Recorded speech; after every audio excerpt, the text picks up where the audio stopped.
Hi అందరికీ, welcome to మన Pavani's kitchen. ఈరోజు రెసిపీ వచ్చేసి పీతల కర్రీ అండి. ఇది ఇష్టపడిన వాళ్ళు ఎంతమంది ఉంటారు చెప్పండి. దాంట్లో నేను కూడా ఒకదాన్ని. నాకు పీతల కర్రీ అంటే చాలా ఇష్టం.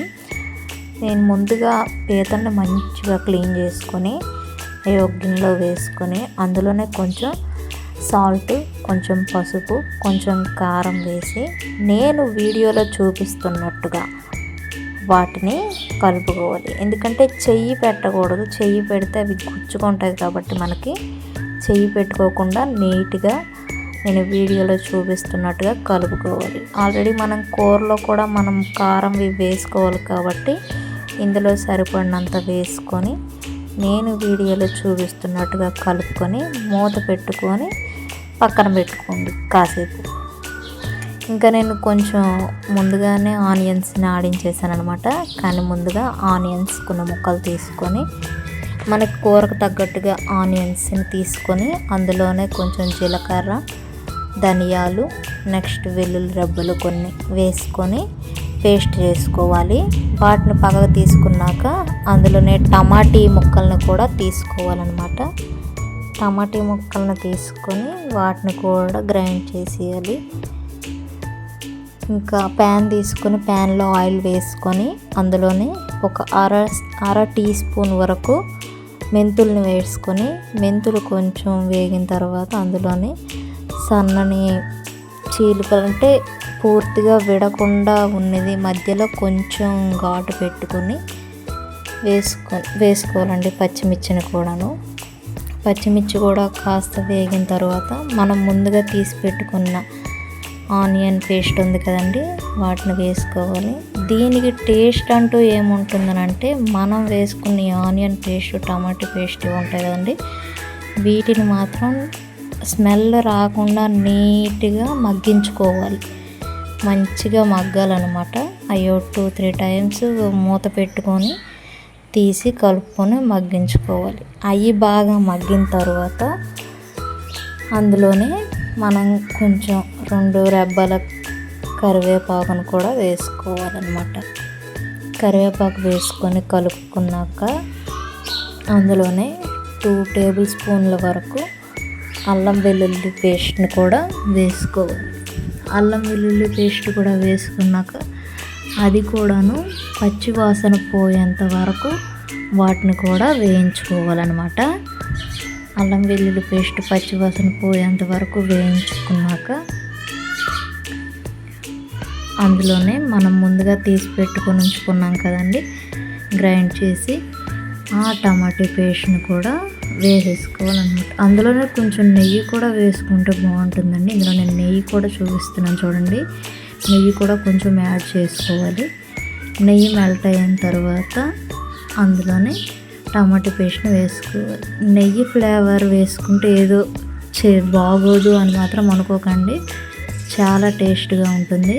నెయ్యి వేసుకున్నాక అందులోనే మనం ముందుగా తీసి పెట్టుకున్న టమాటో పేస్ట్ని కూడా వేసుకొని వాటిని కూడా 2-3 టైమ్స్ మూత పెట్టుకొని కలుపుకుంటూ బాగా మగ్గించుకోవాలన్నమాట. పచ్చి వాసన పోయేంత వరకు టమాటో పేస్ట్ని కూడా మగ్గించుకోవాలి మూత పెట్టుకొని.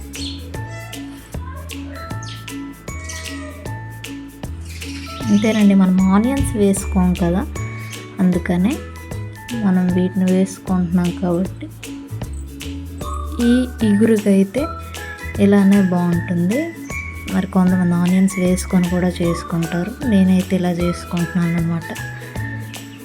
ఒకసారి ఇలా కూడా ట్రై చేసి చూడండి.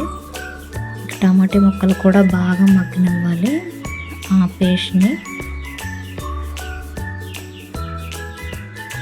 టమాటా ముక్కలు కూడా మగ్గిన తర్వాత మనము పీతలు పక్కన పెట్టుకున్నాం కదండి, ఇంకా కారం అందులోనే పీతల్లోనే సగం వేసాం కాబట్టి మనం సరిపడినంత చూసుకొని కారం, కొంచెం ఉప్పు, పసుపు ఇందులో కూడా కొంచెం వేసుకోవాలన్నమాట. ముందుగా ఎక్కువ వేసుకోకూడదు, సరిపడినంతగా కొంచెం వేసుకోవాలి. ఎందుకంటే పీతల్లో కూడా వేసుకున్నాం కాబట్టి.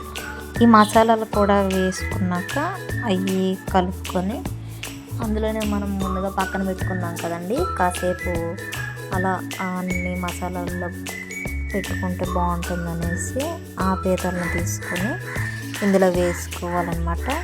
చేయి పెట్టుకోకుండా నీట్గా గట్టి పెట్టుకొని వంపేసుకోవాలి. వేసుకొని ఆ వాటర్ ఏం వేయకుండా ఒక 3 మినిట్స్ 4 మినిట్స్ వరకు అలానే మగ్గనివ్వాలి. పీతలకి మంచిగాను ఆ మసాలాలు అనమాట దట్టంగా పట్టాలన్నమాట.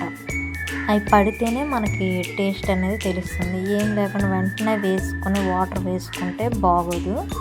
కాసేపు నేను క్లిప్స్ అలా కొంచెం తీస్తానమాట. కాసేపు అలాగాను వేయించుకోవాలి. అలా ఆయిల్లోన ఈ మసాలాలన్నా మగ్గితేనే ఆ పీతల టేస్ట్ అనేది వస్తుందన్నమాట. 3 మినిట్స్ వరకు నీట్గా మగ్గించుకున్న తర్వాత అప్పుడు అందులోన సరిపడినంత వాటర్ని వేసుకోవాలన్నమాట. అవి మాత్రం మంచిగా మగ్గనివ్వాలి. అవి అందులో మగ్గితే అందులో మనం సరిపడినంతగా నేను తీసుకున్న పీతలకి ఒక 2 గ్లాసెస్ వాటర్ వేసుకున్న తర్వాత ఒకవేళ సరిపోలేదు అనిపిస్తే కొంచెం యాడ్ చేసుకుంటే సరిపోతుంది అనమాట.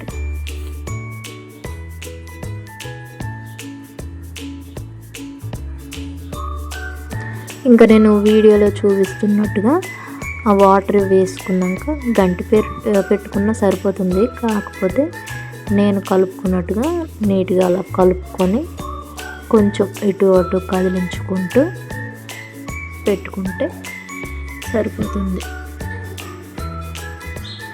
నాకు ఇంకా కొంచెం వాటర్ సరిపోలేదు, కొంచెం వాటర్ యాడ్ చేశాను. అంతా నీట్గా సర్దుకొని మూత పెట్టుకొని ఇంకా మగ్గించుకోవడమే. నేను మొత్తం పెట్టలేదండి, మధ్యలో ఒక 3-4 టైమ్స్ అయినాను తీసుకొని మాటికి కూరని కలుపుతూ ఉండాలండి.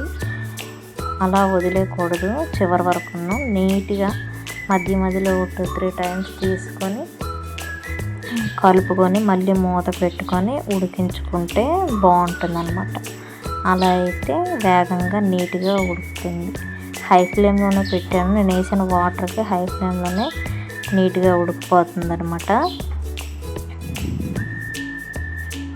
ఇలా 2-3 టైమ్స్ తీసి కలుపుకుంటూ పెట్టేసుకొని నేను వీడియోలో చూపిస్తున్నట్టుగా కూడా కొంచెం అటు ఇటుగా కదిలించుకుంటే సరిపోతుంది.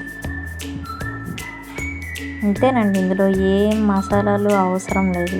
చివరగా వీటన్నిటికీ సరిపోయేటట్టుగా కొంచెం గరం మసాలా వేసుకుంటే సరిపోతుంది.